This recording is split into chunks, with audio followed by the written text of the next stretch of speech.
Muy bien, vamos a continuar entonces con el siguiente evangelio, que es el evangelio de, voy a compartir la pantalla, eh, es el evangelio de Lucas, ¿verdad?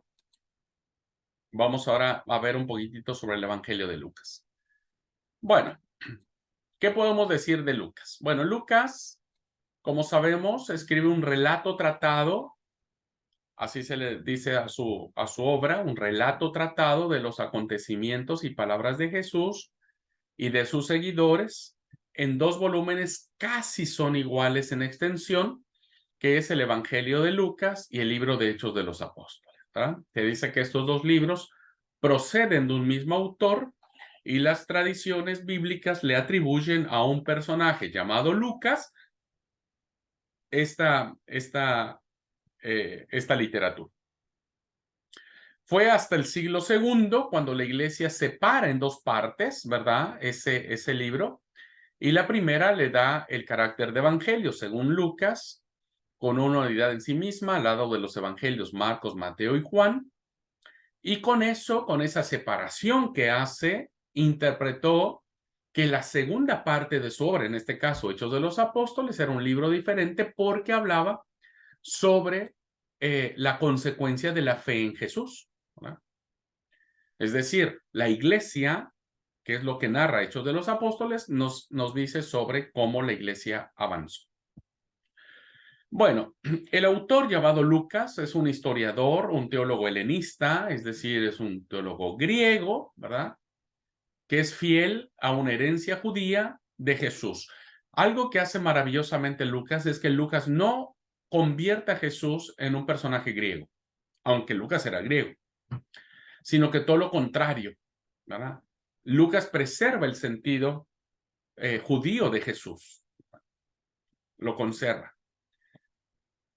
pero está atento a las nuevas circunstancias eclesiales y sociales de su tiempo, porque el Evangelio y el libro de Hechos de los Apóstoles se escriben mucho tiempo después. Lucas escribe desde una perspectiva universal, es decir, es un evangelio que es abierto ya para todas las naciones de la tierra, para todas las personas, ¿verdad? Y ofrece un cuadro histórico teológico permanente para entender el cristianismo hasta el día de hoy. El cristianismo del cual nosotros profesamos, pues evidentemente viene de la visión lucana. Y pone de relieve el aspecto más sagrado de la vida y mensaje de Jesús para un público griego, ¿verdad? Entonces, la comunidad lucana es enfocada a una comunidad, a personas, hombres y mujeres con un trasfondo griego. Así que Lucas no escribe un evangelio como Marcos, como lo vimos en el capítulo 1, versículo 1, ¿verdad? Principio del evangelio. Tampoco escribe una genealogía de Jesús como Mateo, porque Mateo 1:1 inicia con una genealogía. Más bien, Lucas hará, perdón, Lucas hará un relato tratado de los acontecimientos y palabras de Jesús y de sus seguidores en dos partes prácticamente iguales. Quien ha tenido la oportunidad de leer el Evangelio de Lucas se dará cuenta que este Evangelio inicia dirigido a una persona llamado Teófilo y le dice que él quiere poner en orden todas las cosas que ya se han venido contando sobre Jesús, ¿verdad? Eso quiere decir que Lucas conocía el Evangelio de Marcos y es muy probable también que haya conocido el Evangelio de Mateo.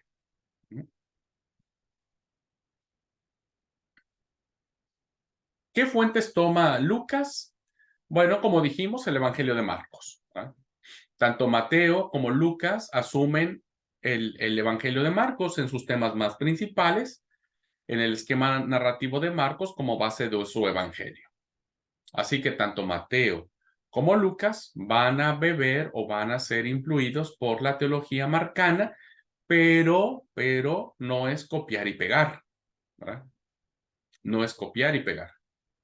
Es que Lucas va a plantear su propia teología. Bueno, ¿qué otra fuente toma el documento Q? Igual que Mateo. Pero a diferencia de Mateo, ¿verdad? Lucas sí conserva el orden de este documento. Así que, insisto, no lo vamos a ver ahora. Cuando veamos evangelios sinópticos, vamos a mirar cómo Lucas cita de manera fiel a cómo aparecía en este documento, ¿verdad? Mateo no, Mateo los toma de manera salpicada y los incrusta de manera aleatoria en su evangelio, pero Lucas no. Lucas parece ser que sigue fielmente como el documento Q va citando las palabras de Jesús. Ahora, esto es muy interesante. ¿Por qué? Porque Lucas era un investigador, era un historiador. Lucas era un hombre de ciencia, pero era médico, ¿verdad? Entonces, es muy probable que él haya tenido mayor afinidad en respetar lo que decía el documento. Y como pasa en el Evangelio de Mateo y de Marcos, bueno, él emplea sus propias fuentes, ¿no? Y tiene un propio material. Porque hay materiales, hay narraciones, perdón, que aparecen en el Evangelio de Lucas que no aparecen en ni Mateo ni en Marcos, son propias de Lucas, ¿verdad? Una de ellas, por ejemplo, la del hijo pródigo. El hijo pródigo, la parábola del hijo pródigo, la conocemos solo por la pluma de Lucas. Y es una maravillosísima parábola, ¿verdad? La mejor, diría yo. Otra parábola es la parábola del buen samaritano, por ejemplo. El buen samaritano solo aparece en función de Lucas. Lucas nos dice y nos plantea cómo era el tema del buen samaritano. Bueno, entonces aparece en las parábolas, en la enseñanza sobre la pobreza, porque Lucas va a presentar a un Jesús muy cercano a los pobres. Lucas va a hablar de grupos marginados que nadie quiere, como las mujeres, los niños, los enfermos, los pobres. Esos serán los grupos que aparecerán en el Evangelio de Lucas. Bueno, más o menos así vendría a ser la repartición o esquematización, perdón, de el Evangelio de Lucas. Bueno, tenemos una primera sección que es un prólogo que se le conoce, ¿verdad? Que es una pequeña o gran dedicatoria a un personaje llamado Teófilo. Teófilo puede ser alguien personal o alguien simbólico, pero no importa. Lo único que importa aquí es que Teófilo es un nombre que se divide en dos palabras, diríamos, teos, Dios, filos, amor, ¿no? Y entonces la palabra Teófilo, el nombre Teófilo, significa el que ama a Dios. Así que Lucas es un libro publicado para todos los públicos y lectores, para todos los que aman a Dios. Así que Lucas conserva su ambiente universal. Bueno, la primera gran sección la encontramos del capítulo 1, versículo 5 al capítulo 4, versículo 13, donde se presenta Jesús como evangelio de Dios. Recuerden que Lucas va a estar influenciado por el género que usa Marcos, el género evangelio. Entonces tenemos el anuncio del nacimiento de Juan el Bautista y Jesús, dos narraciones maravillosísimas. Nos habla de manera paralela o alterna sobre los nacimientos tanto de Juan como de Jesús. Y tenemos la primera actividad de Jesús a partir del capítulo 3 hasta el capítulo 13. Bueno, Lucas también va a plantear a Jesús en Galilea, ¿verdad? Porque evidentemente será en Galilea donde Jesús pasa su mayor parte. Ahí tendremos el tema del anuncio, el rechazo, los dichos y hechos, enseñanza a los discípulos. En el inciso A y en el inciso C, es decir, en el anuncio, rechazo y la enseñanza a los discípulos, Lucas sigue más a Marcos, ¿verdad? Esos dos incisos, el A y el C, están muy influenciados por la teología de Marcos. Pero el inciso B, que son los dichos de Jesús, está más cerca. Lucas parece que está respetando este famoso documento Q. Bueno, en uno y otro caso, la actividad de Jesús permanece ya en el pasado, porque recuerden que cuando Lucas escribe, pues ya Jesús tiene por lo pronto 4 décadas, hasta 5 décadas, 50 años de que Jesús ya no está en la tierra, físicamente hablando. Bueno, la tercera gran sección que encontramos en Lucas es el viaje ya a Jerusalén, del capítulo 9 al 19, un largo viaje, se le conoce como la teología del camino, porque es un largo viaje y en ese largo viaje, digo largo viaje en el sentido de que son muchos capítulos, que casi son 10 capítulos que nos hablan de camino a Jerusalén. Los temas más importantes que vamos a encontrar en este viaje a Jerusalén será el seguimiento y la fe, el símbolo de la comida cristiana y la llegada del reino de Dios, ¿no? Así que Lucas introduce y reinterpreta el material de Q, pero como expresión de un camino que lleva a Jerusalén como un nuevo éxodo, ¿verdad? Para un nuevo pueblo. Lucas va a interpretar que este camino que él va a tomar Jesús de Galilea a Jerusalén simbolizará un nuevo éxodo para ir a una nueva tierra, ¿verdad? Como sucedió en el Antiguo Testamento. Lucas va a interpretar que ahora Jesús inicia este largo peregrinaje por el desierto, como hizo el pueblo de Israel, para finalmente llegar a la tierra donde fluye leche y miel, ¿verdad? Que vendrá a ser básicamente la salvación de nuestras almas. Bueno, la cuarta sección de Lucas la encontramos acá en el relato pascual. Vean cómo los 3 evangelios van a tener el mismo relato, solo que van a mantener algunas diferencias, ¿verdad? Tenemos la entrada a Jerusalén y la discusión que existe en Mateo con los fariseos. Va a haber un discurso también escatológico, es decir, con aspectos apocalípticos. Vendrá el juicio y la muerte de Jesús y las apariciones después de la Pascua. Bueno, Lucas vuelve al esquema y a los temas de Marcos, porque bebe de él. Ofrece una enseñanza de la muerte y resurrección a través de esta maravillosísima historia de los discípulos de Maús y expone la gran aparición misión a todos los discípulos en Jerusalén, no en Galilea. ¿Vieron? Acá la teología lucana está más en función de la ciudad de Jerusalén que en Galilea. Marcos y Mateo nos dicen que todo lo más importante iba a suceder en Galilea, pero Lucas dice que no. Y tendrá una razón, no la voy a explicar ahora, pero tendrá una razón para decir por qué Jerusalén es importante.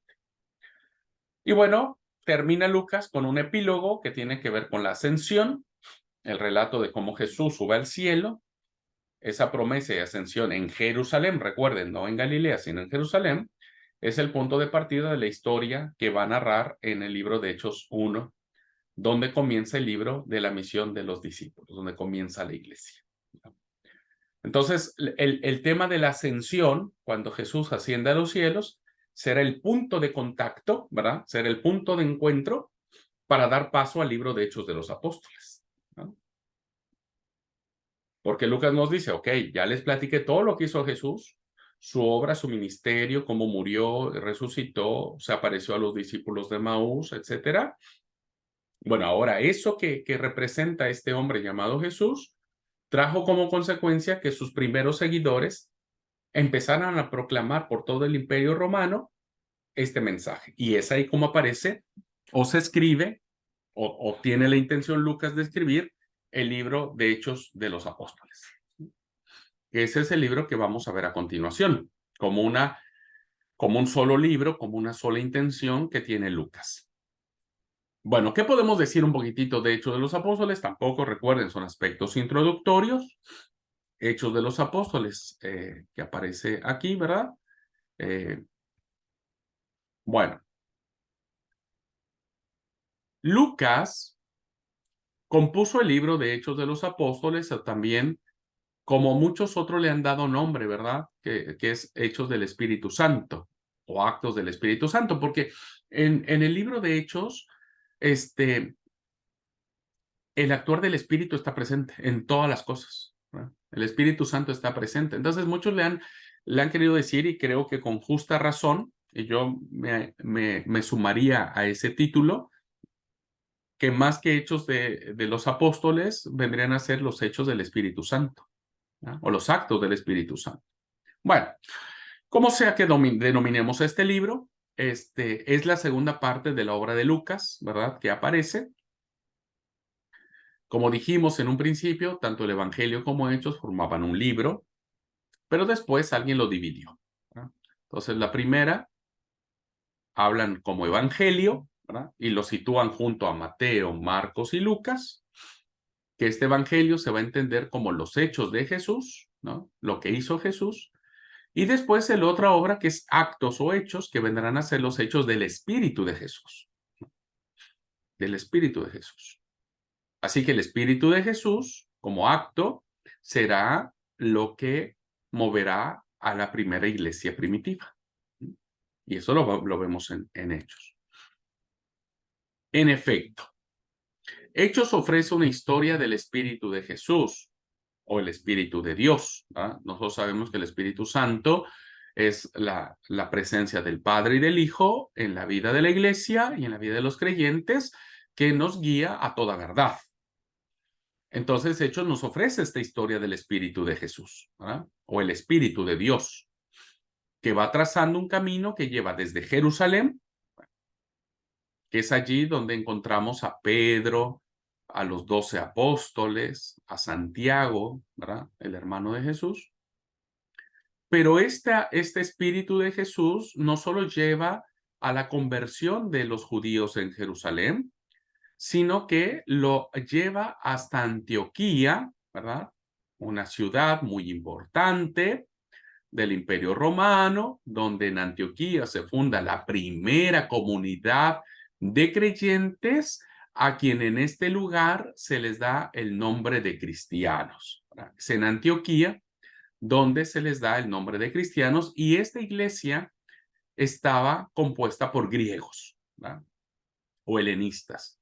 La iglesia de Jerusalén no, la iglesia de Jerusalén estaba compuesta mayormente por judíos, pero la iglesia de Antioquía estaba compuesta por griegos. Y Hechos de los Apóstoles nos va a plantear, ¿verdad?, a Pablo como alguien que lleva el evangelio hasta lo último de la tierra, ¿verdad? Que es Roma, hasta Roma, que es el segundo polo donde Pablo queda finalmente apresado y ahí lo matan o lo decapitan, ¿verdad? Entonces, este mensaje del cual nos está refiriendo Hechos de los Apóstoles es un mensaje que empieza en Jerusalén, ¿no es cierto?, con el mensaje de Pedro, pero termina hasta el mundo entero, conocido como Roma. Roma era lo que se le conocía en aquellos tiempos el fin del mundo, ¿verdad? Así que en el polo judío, es decir, en Jerusalén, se forma la raíz. Ahí empieza el cristianismo, ¿verdad? Que debe mantenerse. ¿Por qué? Porque en Jerusalén marca el origen y el destino israelita de Jesús, o el aspecto judío de Jesús.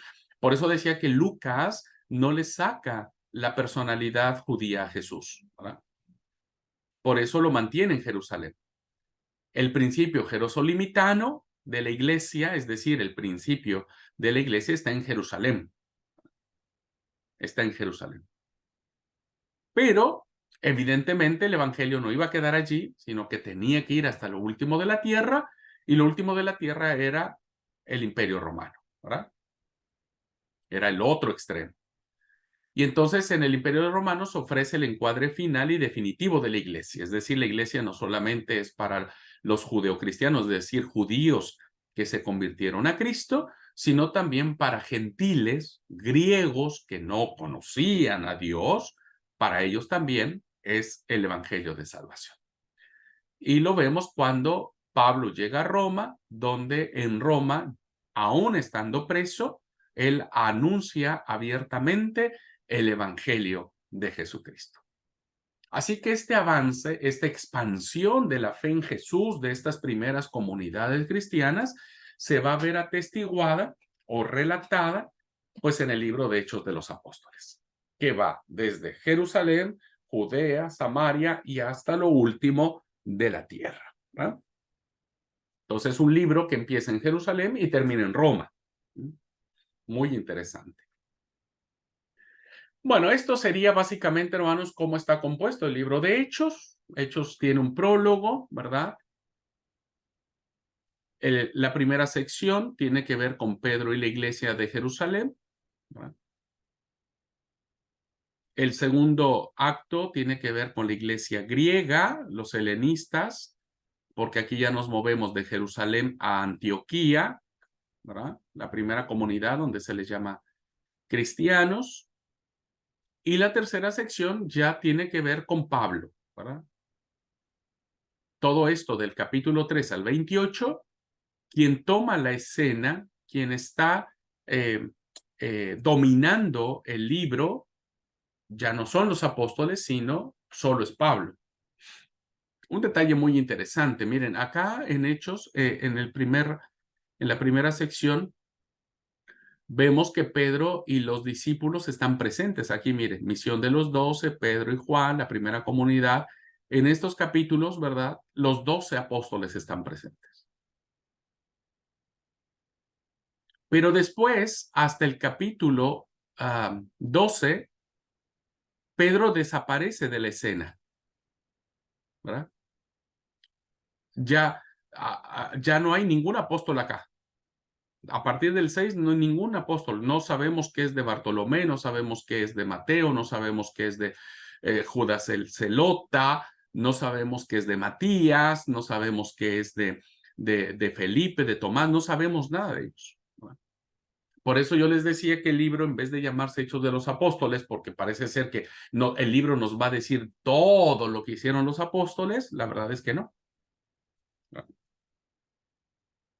El libro solamente nos va a hablar, primero sí de los 12, pero ninguno de ellos habla, ninguno de ellos hace nada. Luego aparecerá en la segunda sección Pedro, y después del capítulo 13, Pedro desaparece de la escena, ¿no? Y entonces lo que inicia con 12 personas, que eran los apóstoles, termina con una persona, ¿no? Que es Pablo. Y entonces Pablo domina la escena del libro de Hechos de los Apóstoles, ¿no?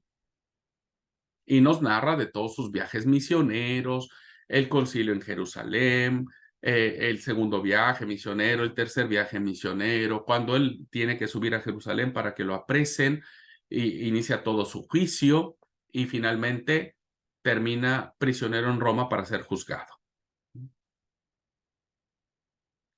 Así que el libro de Hechos de los Apóstoles es un libro que termina, no se cierra el libro, no hay un final para el libro de Hechos de los Apóstoles, no hay un final, ¿verdad?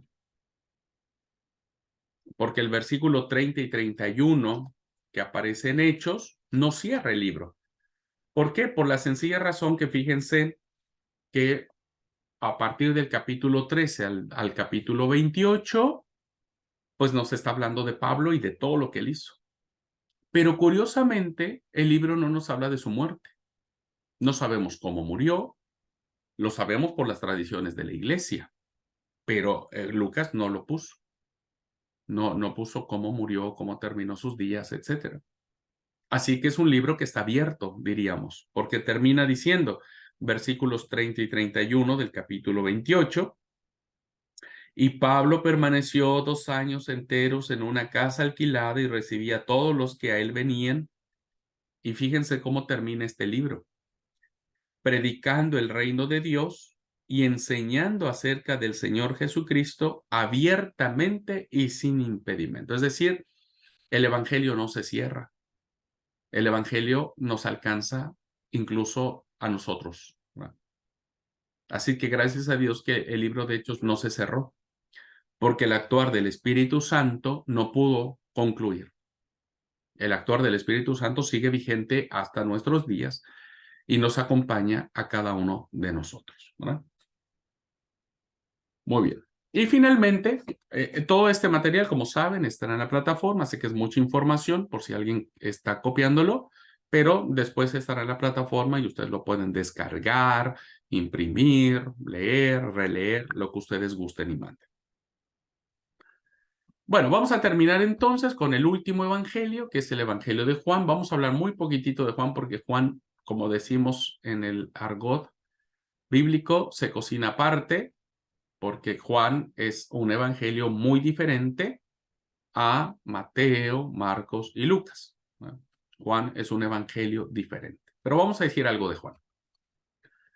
Bueno, en la forma actual, el cuarto evangelio es un texto muy elaborado y muy teológico porque ya se escribe hacia el año 90, hacia el año 100, más o menos, ¿verdad? Es decir, ya tienen 80 años, pónganle, desde que Jesús ya no está en la tierra. Imagínense, 80 años ya es un buen tiempo. Así que el Evangelio de Juan es un texto teológico que va a presentar a Jesús como el yo divino, ¿verdad? Como el logo, como la palabra de Dios. Y Juan va, básicamente, queridos alumnos, se va a escribir para defender a las iglesias cristianas de una corriente pagana, si le podemos llamar así, o herética, si también le podemos llamar así, llamado el gnosticismo, ¿no? Tampoco voy a hablar sobre eso ahora, si no, no salimos del embrollo. Pero lo que quiero decir es que Juan inicia su evangelio aduciendo al logos de Dios, ¿verdad? Una palabra muy griega. En el principio era la palabra estaba con Dios y la palabra era Dios.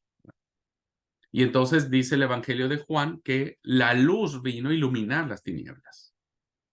Así que en su fondo parece conservar tradiciones antiguas que pueden ser históricamente confiables.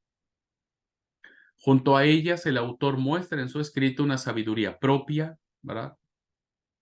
En línea con la tradición de Pedro para ser admitido en la gran iglesia, porque el capítulo 21 de Juan, ¿verdad? Es un capítulo muy, con mucho sabor a Pedro, porque el capítulo 21 habla de Pedro, ¿verdad? Es ese pasaje cuando Jesús le pregunta a Pedro, Pedro, ¿me amas? Sí, Señor, sabes que te amo. Bueno, apacienta mis ovejas. Todo el capítulo 21 tiene que ver con Pedro. Algunos eruditos dicen que este capítulo fue incluido, es un capítulo añadido, ¿verdad?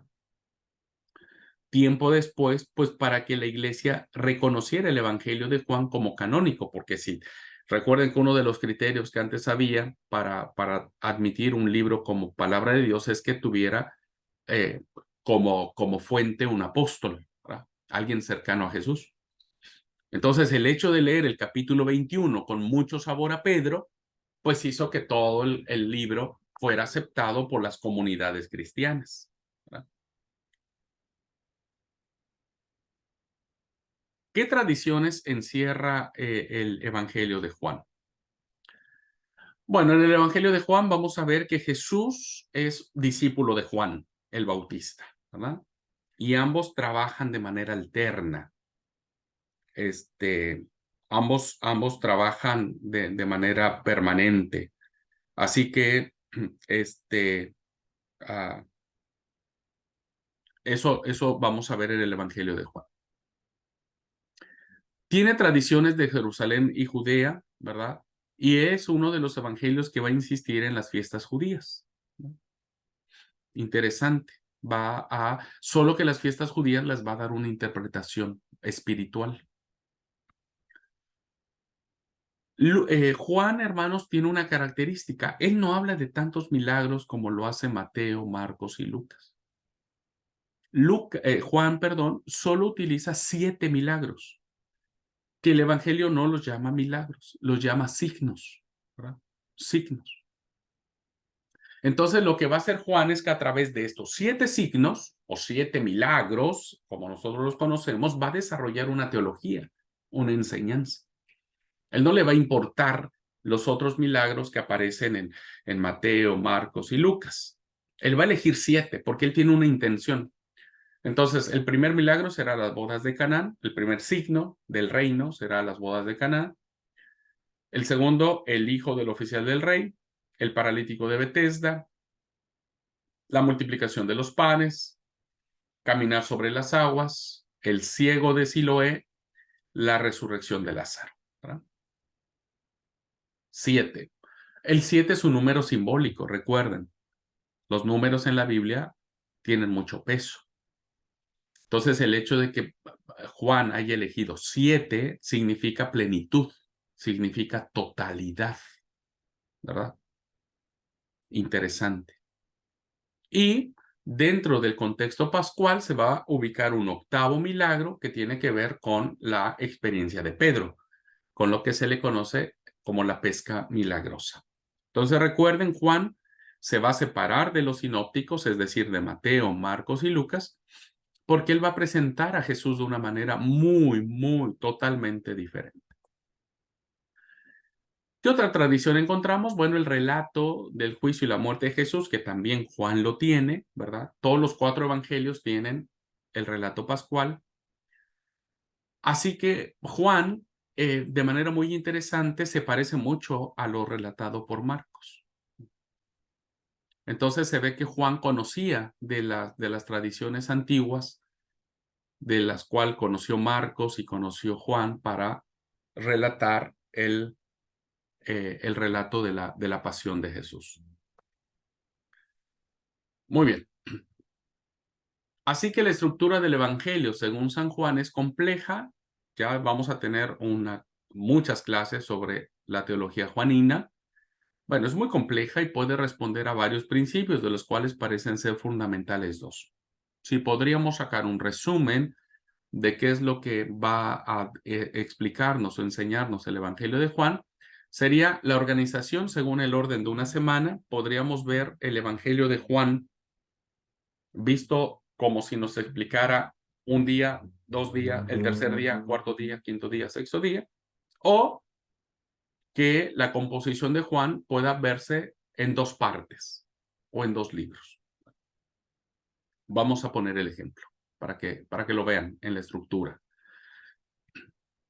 Si nosotros planteamos abordar el Evangelio de Juan a partir desde una semana, bueno, una influencia la tenemos a partir de la Biblia de Jerusalén, donde suponen que el cuarto evangelio sigue una estructura septenaria, es decir, de 7 días, ¿verdad?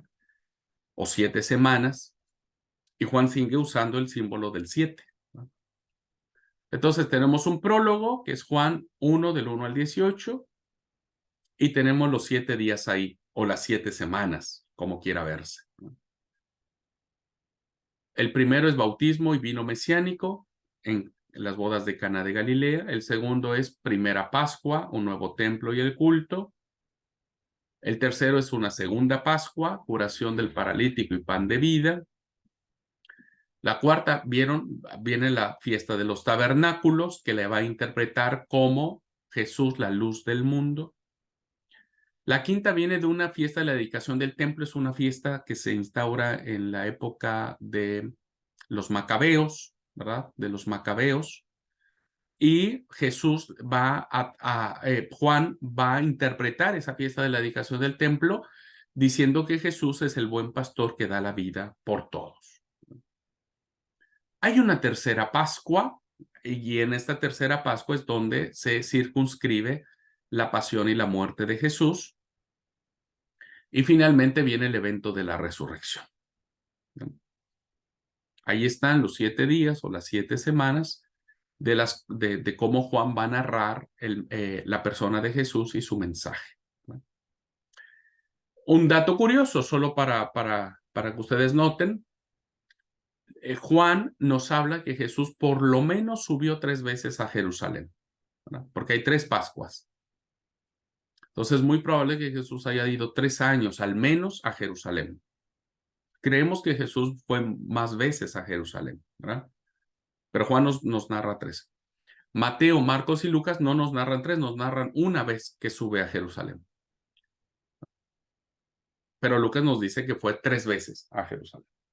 Bueno, este es un esquema, ¿verdad? Que nosotros podríamos considerar al momento de querer abordar el tema de Juan. Pero la otra propuesta es que sea por libros, ¿verdad? Que sean 2 libros o 2 secciones. En este caso vendría siendo el prólogo, ¿verdad? Que es un himno a la palabra, es un himno al logos, ¿no? Que sería del capítulo 1, del versículo 1 al 18. Y estaría dividido el Evangelio de Juan en dos libros. Uno el libro de los signos y el otro el libro de la gloria. En este libro de los signos es la forma en que Juan quiere decir cómo Jesús se revela al mundo. Entonces tenemos aquí el principio, Jesús, Juan el Bautista, el primer signo en Canaán, la purificación del templo, diálogo con Nicodemo, testimonio del bautismo, el evento en Samaria con la samaritana, en la segunda señal, signo en Canaán, el sábado el paralítico, Pascua, pan de vida, tabernáculos, agua y luz, dedicación, hijo de luz, resurrección de Lázaro y la unción, la entrada solemne y la conversación que tiene con unos griegos. ¿Verdad? Bueno, todo esto vendría en función de cómo Jesús se está revelando al Padre, al mundo, perdón, cómo se revela al mundo. Y en el segundo libro vendría el segundo de la gloria, cómo Jesús se revela a su comunidad, a sus seguidores. ¿Verdad? Entonces aquí, a partir del capítulo 13, tenemos la cena, el testamento de Jesús, la oración sumo sacerdotal o la oración universal, el relato de la pasión y la muerte de Jesús y su resurrección. Aquí ya Jesús se presenta glorificado. ¿Verdad? Y bueno, terminamos con el epílogo, que es la escena de la resurrección con una apertura eclesial cuando Jesús le dice a Pedro, apacienta mis ovejas. ¿Verdad? Apacienta mis ovejas. Así que en esa función, en ese contexto, estaríamos viendo el Evangelio de Juan. Muy bien, no se compliquen ni se preocupen de pensar que es mucha información y para aprenderse todo eso es muy complicado. Quédense tranquilos, estamos en una introducción. No se estresen diciendo, ay, ahora ya quedé más empelotado que otra cosa, ¿verdad? No se estresen. Una introducción, me gustaría que ustedes empiecen a escuchar y que al menos sepan, queridos alumnos, y con eso me conformaría demasiado, que nos quitáramos la idea de que el texto bíblico pues es cualquier cosa o que no hay que profundizar en la palabra, ¿verdad? Yo valoraría mucho eso, que después de escuchar todo esto, aunque no recuerde nada, ustedes empiecen a tomar conciencia de que nuestro acercamiento con la palabra de Dios debe ser mucho más concienzuda, mucho más en oración, mucho más dispuestos a leer, a aprender, a estudiar, porque eso es lo que creo que la palabra de Dios nos motiva, ¿verdad?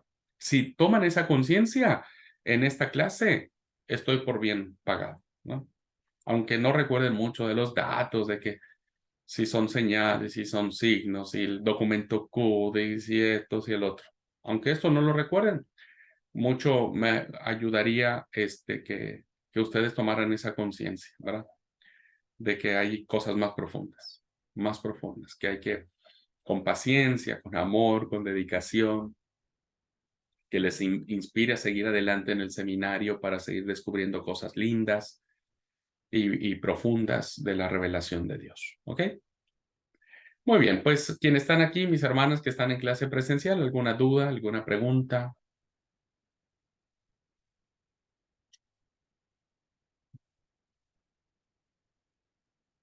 Si pude darme a entender, por favor, con toda la confianza del mundo.